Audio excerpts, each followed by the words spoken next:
সুপ্রিয় দর্শক, স্বাগত সবাইকে আমাদের প্রতি রাতের নিয়মিত টক শো। এই সময় আমি জহিরুল আলম আপনাদের সঙ্গে আছি। প্রিয় দর্শক, কলাবাগানে যে জোড়া খুন হয়ে গেল সেটি প্রশিক্ষিত একটি গোষ্ঠীর কাজ। বলছেন যে তাদের চিকিৎসকরা আনসার আল ইসলাম ইতিমধ্যে দায় স্বীকার করেছে। সাম্প্রতিক হত্যাকাণ্ডগুলোতে কি ভাবছে সরকার, সে বিষয়ে ইতিমধ্যে কথা বলেছেন সৈয়দ আশরাফ। তিনি বলেছেন এগুলি সরকার সহজভাবে নিচ্ছে না এবং আইনি প্রক্রিয়া এগুলো মোকাবেলা করা হবে। স্বরাষ্ট্রমন্ত্রী বলেছেন যে পরিস্থিতি সম্পূর্ণ তাদের নিয়ন্ত্রণেই আছে। এদিকে আজ বিএনপি চেয়ারপারসন বেগম খালেদা জিয়া একটি বিবৃতি দিয়ে বলেছেন যে এসব হত্যাকাণ্ডের দায় সরকারকেই নিতে হবে, কারণ তিনি অভিযোগ করেছেন যে ব্যর্থতা ঢাকতে এবং জনগণের দৃষ্টি অন্যদিকে প্রবাহিত করতে এই হত্যাকাণ্ডগুলোতে বিএনপিকে দায়ী করে নানা বক্তব্য দেওয়া হচ্ছে। অভিযোগ করেছে দলটির পক্ষ থেকে এই অভিযোগ করা হয়েছে। এই বিষয়গুলো নিয়ে আজ আলাপ করব। এছাড়া বিচারপতি অপসারণ সংক্রান্ত আইন মন্ত্রিসভায় যে অনুমোদন হয়েছে খসড়া, সে বিষয়ে আইন কমিশনের চেয়ারম্যান বলেছেন যে বিচার বিভাগ ও সংসদকে এই আইনটির মুখোমুখি দাঁড় করাবে না, সেটি বিচারপতি খায়রুল-হকের মন্তব্য। এই বিষয়গুলো নিয়ে কথা বলবার জন্য স্টুডিওতে আজ আমন্ত্রণ জানিয়েছি দুজন অতিথিকে। সমসাময়িক ঘটনা প্রবাহের বিশ্লেষক সাংবাদিক নাঈমুল ইসলাম খান, স্বাগত আপনাকে। রয়েছেন সালেহ আহমদ টিটা, স্বাগত আপনাকেও। নাঈম ভাই, পরিস্থিতি আমরা দেখছি এবং বেশ কয়েকটি ঘটনা ইতিমধ্যে ঘটেছে এবং ঢাকার কলাবাগানের ঘটনাটি আর নতুন করে একটা মাত্রা যোগ করেছে। যদিও এই ধরনের হত্যাকাণ্ড এর আগেও বেশ কয়েকটি আমরা প্রত্যক্ষ করেছি। এই পরিস্থিতি বা এই হত্যাকাণ্ড সম্পর্কে আপনার নিজের কি মূল্যায়ন? যদি স্ট্যাটিস্টিক্যালি দেখি, আমি অত উদ্বিগ্ন না হলেও চলতো, কারণ গ্লোবালি বিশ্বের অপরাপর দেশের সাথে স্ট্যাটিস্টিক্যালি আমাদের এটা কোনো সিগনিফিক্যান্ট ফিগার দেয় না। কিন্তু আপনি যদি ট্রেন্ডটা দেখেন, এটা আবার আমাদেরকে, প্রথম কথা হলো যে কোনো মৃত্যু অনাকাঙ্ক্ষিত, দুঃখজনক, উদ্বেগজনক। সেটা তো কিন্তু হ্যাভিং সেইড দ্যাট আমি ওই কথাটা বলছি যে আমাদের ট্রেন্ড যেটা দেখা যাচ্ছে সেটার মধ্যে আমার কাছে দুইটা জিনিস, তো আমার কাছে মানে কি, এটা আসলে আমার বলার কিছু নাই, আমাদের অনেকের কাছে এটা স্পষ্ট হচ্ছে যে এই হত্যাকাণ্ডের সাথে ন্যূনপক্ষে দুটা এলিমেন্ট স্পষ্ট হয়। এক, সামহাও একটা ধর্মীয় অসহিষ্ণুতার এলিমেন্টটা থাকে, মানে ধর্মের দিক থেকে এবং প্রধানত ইসলামিক পয়েন্ট অফ ভিউ থেকে একটা অসহিষ্ণুতার এক্সপ্রেশন হয় মনে হয় এই হত্যাকাণ্ডের ইয়েটা, মানে অ্যাটেম্পটা এবং হত্যাকাণ্ডের ঘটনাটা। আরেকটা হচ্ছে যে এটার মধ্যে সরকার বা আমাদের সরকার না বলে দেশ তার স্থিতিশীলতা বিঘ্নিত হওয়ার মতো একটা এলিমেন্ট এটার মধ্যে স্পষ্ট থাকে। এখন আবার এটা এমনও হতে পারে যে দুইটা এলিমেন্ট যুক্তভাবেই হয়তো কাজ করছে। আজকের যে দুটি হত্যাকাণ্ড, গতকালের যে ঘটনাটা, আজকের পত্রপত্রিকায় যে খবর বা আজকে যেটা প্রধান আলোচনার বিষয়, এটা আমার অফিসের খুব কাছাকাছি। আমাদের রিপোর্টার ওইখানে গিয়েছিল, ওইখানে প্রত্যক্ষদর্শী যারা দেখেছে ওই দুইজনকে হত্যাকাণ্ডের পর চলে যেতে, তাদের বর্ণনা থেকে আমার রিপোর্টিং হয় না, আমি এমনিতে আমার একটা ধারণা হয়েছে যে ইট ইজ অলসো পসিবল যে অ্যাকচুয়াল হত্যাকাণ্ডটা যারা করে দে আর প্রফেশনালস, যেটা আবার অন্য ভাষায় আপনিও বলেছেন যে এটা প্রশিক্ষিত লোকজন করে, চিকিৎসকরা বলেছেন। তো আমার কাছে মনে হয় এটা প্রশিক্ষিত এই অর্থে যে এরা আসলে প্রফেশনাল কিলার, এরা হায়ার্ড হয়, এটা হইতে পারে। এবং এটাও সম্ভব যে আমাদেরকে ফাঁকি দেওয়ার জন্য এটা ক্রস বর্ডার রিলেশনশিপও থাকতে পারে। তার মানে ধরেন এখানে হত্যাকাণ্ডটা ঘটলো, তারপরে উইদিন 24 আওয়ার সে আসলে দেশেই নাই। আমরা যখন ইনভেস্টিগেশন শুরু করি আসলে আর ট্রেস পাওয়ার মতো কিছু আমরা হয়তো পাবো না। এই লোকটা হয়তো ভবিষ্যতে আর আমাদের এখানে আসবেও না, এমনও হতে পারে। তারা বাংলা স্পিকিং, আমি কিন্তু সব এগুলি কিন্তু আমার থেকে বলছি, কারণ ওই যে যারা দেখেছে দুইটা মানুষকে যেতে, তাদেরকে ইসলামিস্ট মনে হয় নাই। একজনের যার হাতে চাপাতি ছিল, তার প্যান্ট এটা নীল রঙের, টি শার্ট, হাতে চাপাতি, রক্তের তার শরীরে রক্তের দাগ, তারা খুব দ্রুত লয়ে চলে যাচ্ছে। যাওয়ার পথে তাদেরকে একটু ধাওয়াও করেছিল স্থানীয় কেউ কেউ, কিছু মানুষ। তখন তারা দাঁড়ায়, ধমক দেয়, ফাঁকা গুলি করে, তারপরে আবার দ্রুত হয়ে চলে যায় ডলফিনের গলির দিকে। এটা একজনের বর্ণনা, আমি বলছি, কাছাকাছি ছিলেন। তো এখন এইগুলি এখানে এই এই হত্যাকাণ্ডটার মধ্যেও কিন্তু আমি ধর্মীয় এলিমেন্ট দেখি, যে ওনারা মানে এলিজেডলি, মানে বলা হয় যে ওনারা সমকামী ছিলেন এবং সমকামিতার ভিত্তিক একটা পত্রিকাও তারা করতেন। তার মানে তারা আবার অ্যাক্টিভিস্টও, কারণ ওই পত্রিকাটি আসলে সমকামীদের অধিকার নিয়েই চর্চা করত। রাইটস অ্যাক্টিভিস্ট এবং রাইটস অ্যাক্টিভিস্ট একটা ফোকাস হলো এই দ্বারা নাকি ট্রান্সজেন্ডার, সমকামী এদের নিয়ে। তো এইটা আমাদের দেখেন, আমি কিন্তু ধর্মীয় ব্যাখ্যায় যাচ্ছি না, কিন্তু আমরা ধর্মীয় যে উগ্রবাদীদের জন্য এটা কিন্তু একটা মানে টার্গেট। এই যে কি কি ইসলাম যেন তারা দাবি করেছিল, আনসারুল ইসলাম, তো তারা তো ক্লেম করেছে, এই ক্লেম সত্যি মিথ্যা সেটাও আমি জানি না, কিন্তু এটা কোনো না কোনো একটা ইসলামিক মানে গ্রুপ এটা করতে পারে, বা ব্যক্তি যে ইসলামিক মাইন্ডের খুব এগ্রেসিভ করতে পারেন, এটা তো মনে হয়, এটা তো হওয়া সম্ভব। কারণ ওই যে ইসলামের দিক থেকে কোনো কোনো পয়েন্ট অফ ভিউতে এটা গ্রহণযোগ্য না, যারা নাকি একটু চিন্তা করে, নাকি অসহিষ্ণু, ইসলামী ভাবধারার মধ্যে অসহিষ্ণু লোক আছে না, যারা অনেক বেশি কনজারভেটিভ, অনেক বেশি যেটাকে আমরা বলি মানে রেডিক্যাল, এই রেডিক্যাল সহিংস যে ইসলামী লোকজন আমাদের সমাজেও আছে, যেটা আবার সরকারও অস্বীকার করে না।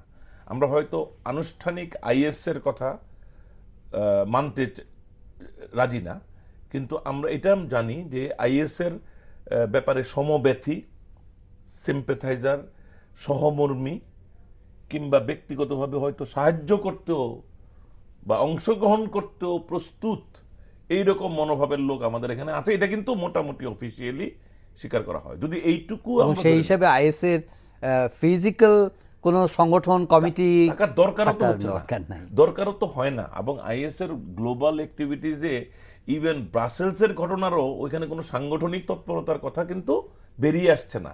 বেরিয়ে আসছে যে এই সিম্প্যাথাইজাররাই অ্যাক্টিভ হয়। তো এখন সুতরাং আমাদের এখানে আমরা আইএস এর আনুষ্ঠানিক উপস্থিতি নিয়ে যে বিতর্কটা করি, শাখা প্রশাখা আছে কি নাই বা কতটুকু আছে, তার চাইতে বেশি আমাদেরকে এখন কনসেন্ট্রেট করতে হবে যে যে কোনো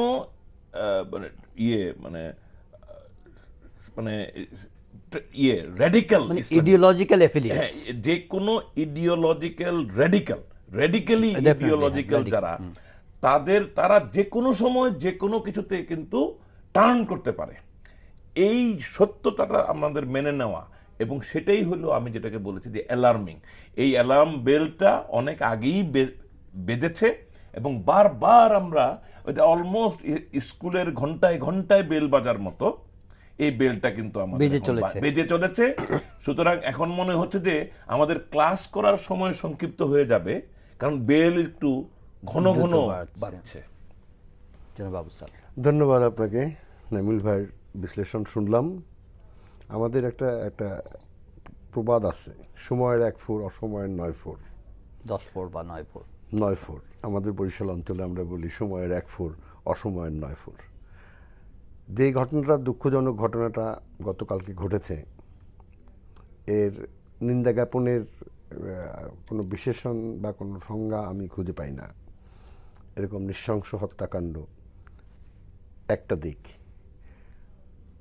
আমার একটা, নামিল ভাই তার নিজস্ব একটা মতামত বলে বলছেন, আমি এটা নিয়ে যত ভেবেছি, যত সব কটাকে পাশাপাশি রেখে যত ভেবেছি, আপনি দেখেন যখন যেদিন জাপানি ভদ্রলোককে মারা হলো, ইটালিয়ান লোকটাকে মারা হলো, আর আজকের এই আলোচনায় যে ধর্মীয় ব্যাপারটা যে এসে গেল, ওই মৃত্যুগুলির সাথে তো তারা তো এমন কোনো কর্মকাণ্ড করে নাই। তাই ওই জাপানি ভদ্রলোক, তারপর ওই যে পুরোহিত, তারপরে ইটালিয়ান ভদ্রলোক, তারা তো কোনো ধর্মীয় এগুলি নিয়ে কোনো কথা বলে নাই, কোনো কমেন্ট করে নাই, কিছু করে নাই। তাদেরকে সেটা কিন্তু রাজশাহীর বিশ্ববিদ্যালয়ের রাজশাহীর শিক্ষকও করে না, জি রেজাউল করিম সিদ্দিক রেজাউল সাহেব উনিও করিম করেন নাই। হ্যাঁ, কিন্তু কিন্তু রেজাউল ব্যাপারটা করিম অন্যভাবে। সাহেবের মৃত্যু এবং এই মৃত্যু একই ধাঁচের, আমি প্রসঙ্গ সেটা আসি, সেটা কিন্তু একটা কমেন্ট আজকে গতকালকে এসছে যে মানে আমাদের অনুষ্ঠান যাবে সেই জন্য আমি গতকালকে বললাম যে গতকালকে সেরকম একটা কমেন্ট এসছে যে দুটাই একই ধাঁচের। আমি যে কথাটা বলতেছিলাম, না না, আমি একটা কথা বলি, ক্লিয়ার করে দিই, এটা কিন্তু কমেন্ট আসার দরকার নাই, এটা এক্স্যাক্টলি তো এক। চাপাতি হত্যাকাণ্ডের ধরনটা এক, এবং এটা বরং ওই প্রফেশনাল গ্রুপ তত্ত্বটা আমার ইয়ে করে, এটা তো একই, মানে যেই হায়ার আমি ডিসলোকেটেড হয়ে যাবো, মানে আমি সরি, জি, হ্যাঁ। আমি মানে সো ওই যে আপনার ইসলামিক গ্রুপ, এই যে এই যারা আমরা যাদেরকে বলতেছি, আমার মনে হয় আমাদের চিন্তাধারাটা আরও ডাইমেনশনটা আরও বাড়ানো উচিত। আমার কাছে মনে হয়েছে গত কিছুদিন যাবৎ মাননীয় প্রধানমন্ত্রী পরিষ্কার ভাষায় বলতেছিলেন, নট অনলি মাননীয় প্রধানমন্ত্রী, ইভেন আমাদের আইজিপি সাহেবও বলেছেন যে মানে যাদেরকে আমরা মুক্তমনা বলি তাদেরকে সংযত হতে বলেছেন, রিকোয়েস্ট করেছেন। তারা তো এই দেশেরই মানুষ, তারা এই দেশের সিটিজেন, এবং আমাদের দেশের একটা প্রতিষ্ঠানের হেড আমাদের মাননীয় প্রধানমন্ত্রী, উনি যেই ভাষায় উনি বলেছেন, কেউ কেউ সেটার অন্য ব্যাখ্যা বিশ্লেষণও করেন, কিন্তু আমি মনে করি প্রধানমন্ত্রী হিসাবে উনি যথার্থই বলেছেন আমরা একটা moderate Muslim country. Moderate Muslim কান্ট্রিতে বসে আপনি মুক্তমনা হিসাবে যা আরেকজনকে হার্ট করবেন, এটা নিষেধ করা উনি যথার্থই করেছেন। কিন্তু সেটার বিশ্লেষণ ভিন্ন করার ফলে আবার এই যে এই এফেক্ট এসছে, এই যে কথাগুলো আনে হয়, তার উপরে গোদের উপর বিস্ফোরা। ওই যে বিবৃতির কথা বললেন, বেগম খালেদা জিয়া বিবৃতি দিয়েছেন, আমি শুনেছি রুহুল কবির রিজভী বলতেছিল যে সরকার তার দৃষ্টি ঘুরানোর জন্য, মানে কত নিম্ন রুচির এবং নিম্নমানের হলে পরে এরকম বিবৃতি দেওয়া যায়। এবং রুহুল কবির রিজভী যখন বলতেছিল যে সরকার নিজেই এই হত্যাকাণ্ড করছে, সরকার নিজে যদি এই হত্যাকাণ্ড করে এই বিপদ টানবে, কেউ পাগলে বিশ্বাস করে? তো এই এরকম পরিবেশ, একটা ঘোলাটে পরিবেশ পরিস্থিতিতে আমি সময়ের 1/4 অসময়ের 9/4 কথাটা এই জন্য বলেছি যে সরকার এইবার বোধহয় তাদের সরকারের টনক নড়েছে। কারণ এর আগে আমরা বিভিন্ন বিক্ষিপ্ত ঘটনা, যেমন স্ট্যাটিস্টিক্যালি একটা রেফারেন্স নামিল ভাই দিয়েছেন যে আসলে তো সেরকম না, কিন্তু আমাদের ব্যাপারটা সেরকম না। আমাদের ব্যাপারটা পরিষ্কার যে behind the scene somebody is playing. এই যে সামবডি ইজ প্লেয়িং, একে পয়েন্ট আউট করতে না পারলে সামনে সমূহ বিপদ।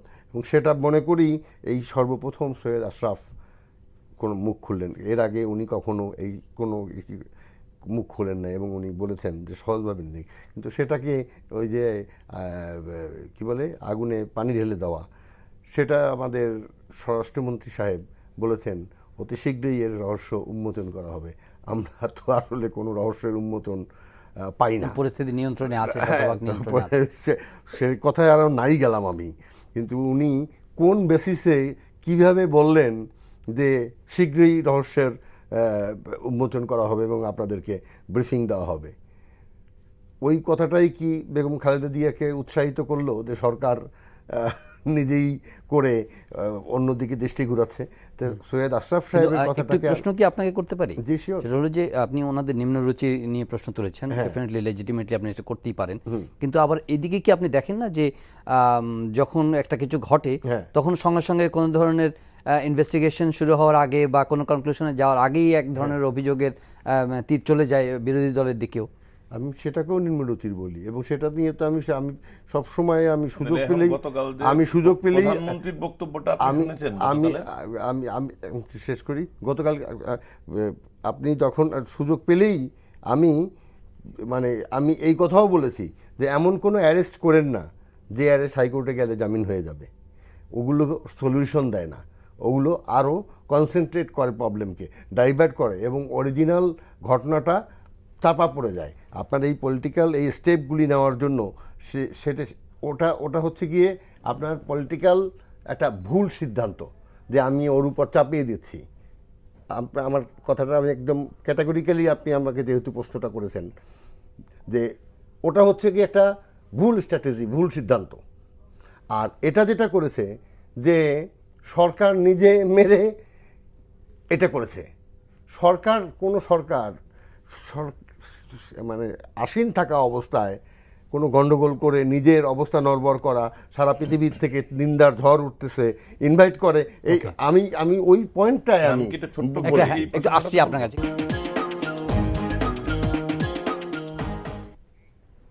জনাব নাঈম ইসলাম খান। না, আমি ওই তিতা ভাইয়ের ওই বক্তব্যটা প্রসঙ্গে বলছিলাম আমাকে যে ডেফিনেটলি বিএনপির এই বক্তব্য আমি পছন্দ করি না, কারণ আমাদের এই মর্মান্তিক ঘটনাগুলির সঙ্গে এই যে রাজনৈতিক বাদানুবাদটা আসলে আমাদের জন্য ইতিবাচক না। কিন্তু আবার সরকারের পক্ষ থেকেও যখন বলা হয় যে বিএনপি জামাত এটা তদন্ত শেষ হয় নাই, আসলে শুরুই হয় নাই তখন তদন্ত, তো এইরকম একটা স্টেজে আমরা উভয় পক্ষকেই বলবো যে আমাদেরকে টলারেন্ট হতে হবে, আমাদেরকে প্রফেশনাল ইনভেস্টিগেশনের উপরে জোর দিতে হবে, নইলে এই যে এই প্রবণতাটা আমাদের জন্য সত্যি সত্যি বিপদ নিয়ে আসবে। কেউই আমরা নিরাপদ থাকবো না। এবং আমার আরো একটা কথা হলো যে তিতা ভাই, আপনি আমার বক্তব্যের সাথে ডিফারেন্সের কথা বলছিলেন, কিন্তু আমি আপনার বক্তব্যের মধ্যে কিন্তু আপনি উচ্চারণ করেছিলেন যে আপনি ডিফারেন্টলি দেখেন, কিন্তু আপনার বক্তব্যের মধ্যে আমি দেখেছি না, আমি ক্লারিফাই করে দিই, আপনার বক্তব্যের মধ্যে আমি পেয়েছি কিছু অ্যাড করেছেন আপনি আপনার কিছু পয়েন্টস, কিন্তু আসলে কোনো কনফ্লিক্ট ছিল না, ডিফারেন্স ছিল না আসলে। হ্যাঁ, যাই হোক, আপনি বলেন। যে উনি যে কথা বললেন যে আমি রাজনৈতিক রেটরিকের মধ্যে আমরা যদি ঢুকে যাই তাহলে যে আসল বিপদ যেটা সেটা তো কনফ্রন্ট করতে পারবো। ওই জায়গাটাই তো আমি হিট করতে চেয়েছি যে আমরা যখনই কোনো ঘটনা ঘটে আমরা দুই দলকে ব্লেম গেম শুরু করি। এই যে ব্লেম গেম দিয়ে দিয়ে নিজের অযোগ্যতাকে ঢেকে রাখা আর আমাদের আইন শৃঙ্খলা বাহিনীকে একটা চাপের মধ্যে ফেলে দেওয়া, সে তো আর তখন ওই ট্র্যাকের বাইরে ইনভেস্টিগেশন করার সাহসই রাখে না। আমাদের দেশে তো একটা প্রবলেম হয়ে গেছে, আমাদের পলিটিক্যাল যে প্রবলেমটা, এই সমস্ত কিছুর মূল তো ওই পলিটিক্যাল প্রবলেম, যেটা নিয়ে তো আর আমাদের আলোচনার বিষয় না দেখে আবার সময় ওদিকে যাচ্ছি না। কিন্তু ওইটা যদি থাকতো, আমাদের ওই রাজনৈতিক সম্প্রীতি যদি এখানে থাকতো, তাহলে আরও অনেক ঘটনাই আমরা সুন্দরভাবে হ্যান্ডেল করতে পারতাম এবং অনেকে সাহস করা তো মানে ইমপ্লিমেন্ট করা তো দূরের কথা, চিন্তা করারও সাহস পেত না এই বাংলাদেশে। Recently one of the important ডিপ্লোম্যাটের সাথে আমার সাথে প্রায় 40 মিনিট ডিবেট হয়েছে ঠিক এই পয়েন্টটা নিয়ে। সেখানে আমি বলছি আমার বাংলাদেশ একটা সমতল দেশ, সিঙ্গেল ভাষার দেশ। একটা SMS আমাদের 16 কোটি লোকের কাছে পৌঁছে যায়, একটা সিঙ্গেল SMS, আর কোনো ক্লারিফিকেশন দিতে হয় না। এই দেশে এবং এই দেশের 80% মুসলিম, এই দেশটাকে দিয়ে যারা বিহাইন্ড দ্য সিন বাংলাদেশকে আনস্টেবল করার একটা পায়তারা, আমরা প্রায় এই কথাগুলো শুনি। আমাদের অগ্রযাত্রা, আমাদের উন্নতি যাদের সহ্য হয় না, যারা এই ব্যাপারগুলো সহ্য করতে না পেরে ষড়যন্ত্রের পায়তারা করে, সরকারকে আনস্টেবল করতে চায়, দেশকে একটা অরাজক পরিস্থিতির দিকে ঠেলে দিতে চায়, তাদের উদ্দেশ্য যদি আমাদের সাথে এই কনফ্রন্টেশনে না গিয়ে ফ্রেন্ডলি এসে আমাদের সাথে কোনো কিছু করার চেষ্টা করতো, তাইলে তারা আরো বেটার রেজাল্ট পেত। আমি একটা বুঝছেন তো, I tried my best to convince her and basically এগুলো করে আমি আবারও এখানে বলেছি, আমি এক সেকেন্ড বলি যে যারা এই কাজগুলো করছে তারা কোনোদিনই সফল হবে না এই বাংলাদেশে এই সমস্ত আনসারুল ইসলাম বা বাংলা ভাই বা হ্যান ত্যান, এগুলো কোনোদিনই স্থান পাবে না, সে যত বড় শক্তি হোক। নাঈম ভাই, এখন আমাদের সামনে সংকটটা আসলে কোনটা, মানে ভায়োলেন্ট এক্সট্রিমিজম নাকি আমাদের যে traditional political confrontation? Which one is more grave? আমি মনে করি যদি সলিউশনের পয়েন্ট অফ ভিউ থেকে চিন্তা করেন, তাহলে আমাদের পলিটিক্যাল যে স্টেলমেটটা আছে এটাই আলটিমেটলি অ্যাগ্রাভেট করতে একটা সহায়ক পরিবেশ দিচ্ছে। সুতরাং আমি গুরুত্ব দিব যে আমাদের যে জাতীয় রাজনৈতিক যে সমস্যার জায়গাটা আছে সেই জায়গাটাকে অ্যাড্রেস করতে হবে।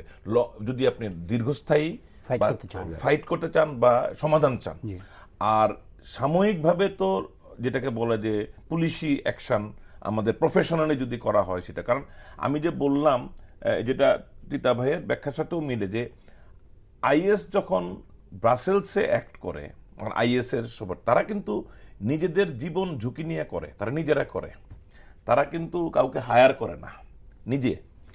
আমাদের এখানে কিন্তু সেটা হচ্ছে না, আমরা কিন্তু এমন কাউকে দেখছি না যে স্বঘোষিত ইসলামিস্ট এবং নিজে গিয়ে একটা ঘটনা ঘটাচ্ছে, প্রয়োজনে আত্মঘাতী হচ্ছে, এইরকম করে না। এবং এরা এখনো এই জন্য আমার মনে হচ্ছে যে এটার মধ্যে একটা ডিস্ট্যান্ট পলিটিক্যাল অসহিষ্ণুতারও কন্ট্রিবিউশন থাকতে পারে, আবার এটা দুইটার মিলিতও হতে পারে।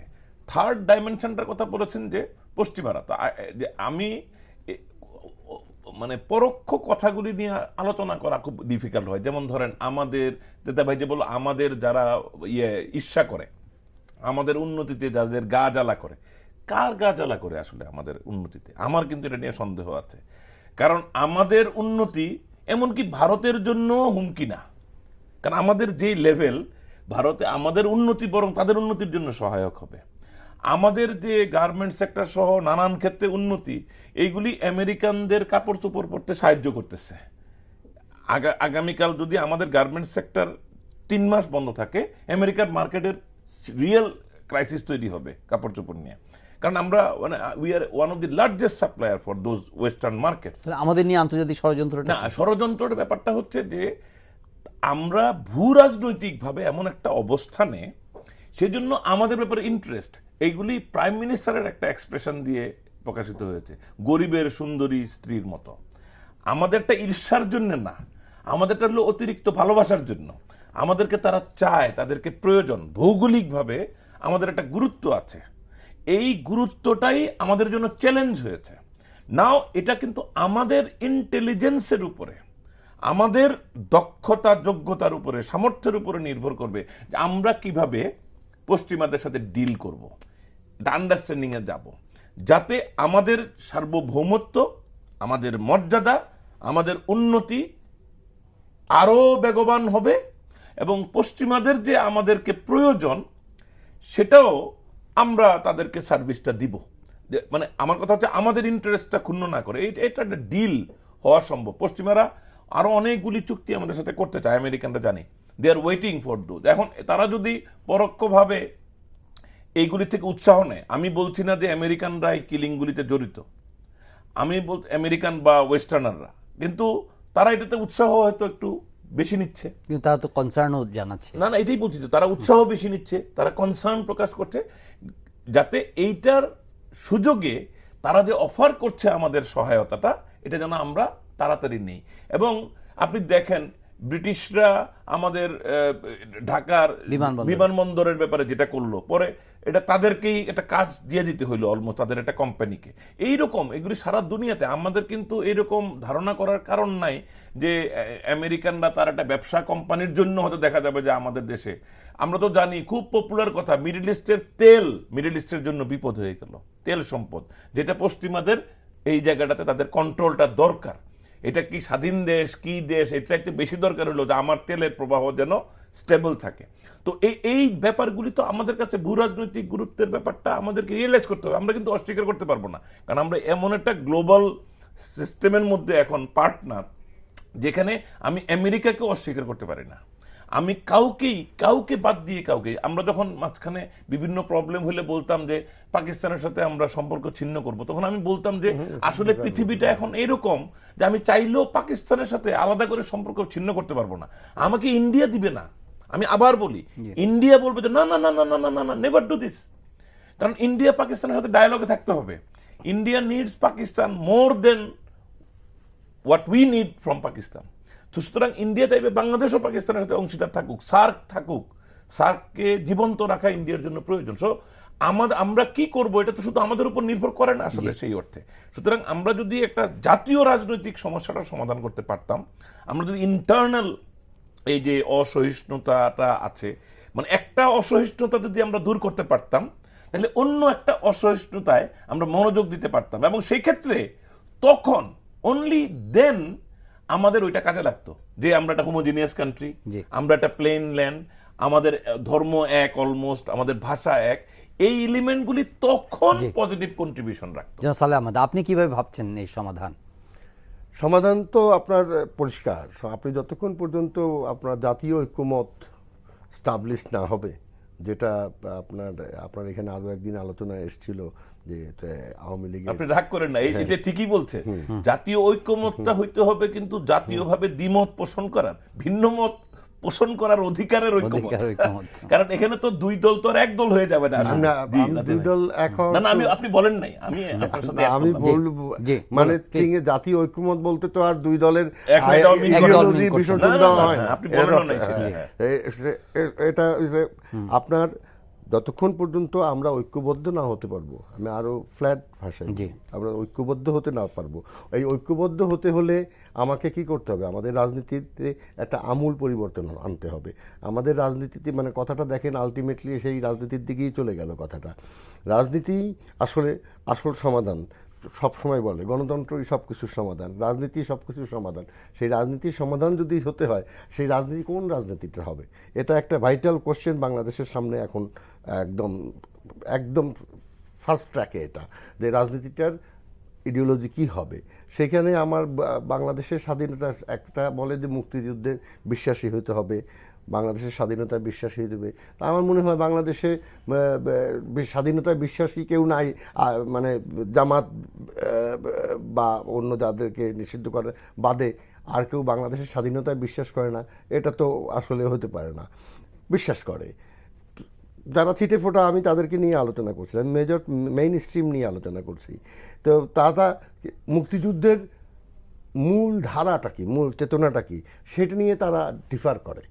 তারা যে ডিফার করে, এই ডিফারটাকে কমাতে হবে, তাদেরকে বুঝতে হবে যে এই যে which one is the right thing, এবং সেই রাইট পয়েন্টে এসে তাদেরকে তাহলে কি আমরা ভায়োলেন্ট এক্সট্রিমিজমকে কাউন্টার করতে তখন পারবো? আমরা আরো স্ট্রংলি এবং প্রপার ওয়েতে এটাকে ট্যাকেল করতে পারবো।